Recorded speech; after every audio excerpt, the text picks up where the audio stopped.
जानते हैं दोस्तों, आजकल हम कोई भी चैनल देखें या कोई भी न्यूज़पेपर पढ़ें, बस एक ही बात है कि हर जगह बाढ़ आई हुई है, हर जगह बारिश है, हर जगह वाटर लॉगिंग है, कुछ स्कूल्स बंद हो गए हैं, कहीं पे कुछ ना कुछ प्रॉब्लम है और लोगों को विस्थापित भी किया जा रहा है। लेकिन इसी हमारे भारत की अगर हम बात करते हैं तो एक समय ऐसा भी था जब सावन का लोग इंतजार करते थे और इसी सावन में बहुत सारे झूले लगते थे। बहुत सारी महिलाएं जो हैं तैयार होकर उन झूलों को झूलने जाती थी और सावन को एक सेलिब्रेशन की तरह माना जाता था, एक उत्सव होता था।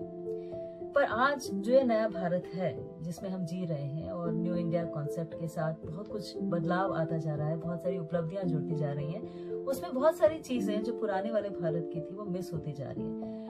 मिस तो होती जा रही है लेकिन हम भी उन्हें मिस करते हैं और कहीं ना कहीं एक जो दर्द है उसका वो रह जाता है। जैसे सावन की बात हमने की कि सावन जब आता था तो बहुत सारे उत्सव की तरह हम उसे मनाते थे। अलग अलग पकवान, अलग अलग परिवेश, अलग अलग परिधान, सब कुछ होता था।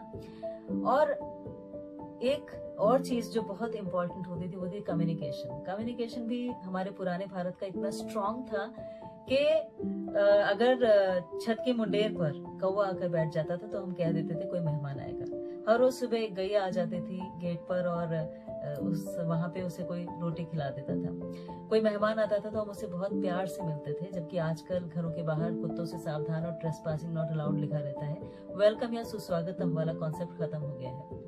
पहले हम एक दूसरे से जो कह देते थे वो बात पूरी ही करते थे। प्राण जाए पर वचन न जाए का कॉन्सेप्ट था। लेकिन आजकल हमारे पास इंडेमनिटी बॉन्ड्स हैं, हमारे पास स्टैम्प पेपर्स हैं, हमारे पास एनसीएलटी है, हमारे पास लोक अदालतें हैं, हाई कोर्ट है, सुप्रीम कोर्ट है, क्योंकि डिस्प्यूट्स बढ़ गए हैं। डिस्प्यूट्स भी बढ़ गए हैं और देखा जाए तो डाकखाने कम हो गए हैं, क्योंकि पहले लोग लेटर्स बहुत लिखते थे।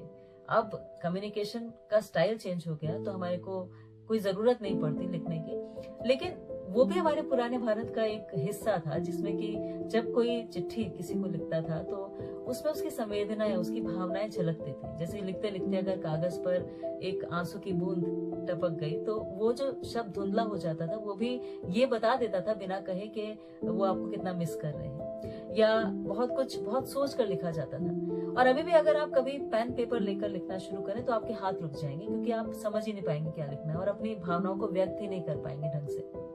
तो वो जो आदत छूटती जा रही है पुराने भारत वाली, वो इस नए भारत में भी होनी चाहिए। इसीलिए कभी कभार जब आपको समय मिले तो जरूर लिखिए। हमारे पुराने भारत में हमारे जो पड़ोसी होते थे वो चाची, मामी, नानी, चाचा, ताऊ, ये सब हुआ करते थे। और आजकल सर और मैडम के अलावा हम कुछ बोलते ही नहीं। हमारे पुराने भारत में हम जब कुछ नया बनाते थे या कुछ टेस्टी बनाते थे तो एक कटोरी पड़ोसियों के लिए रख लेते थे और उन्हें खिलाते थे, या अपने बच्चों को दे देते थे कि जाके आज स्कूल में खिला के आना सर को और पूछना कैसा बना है।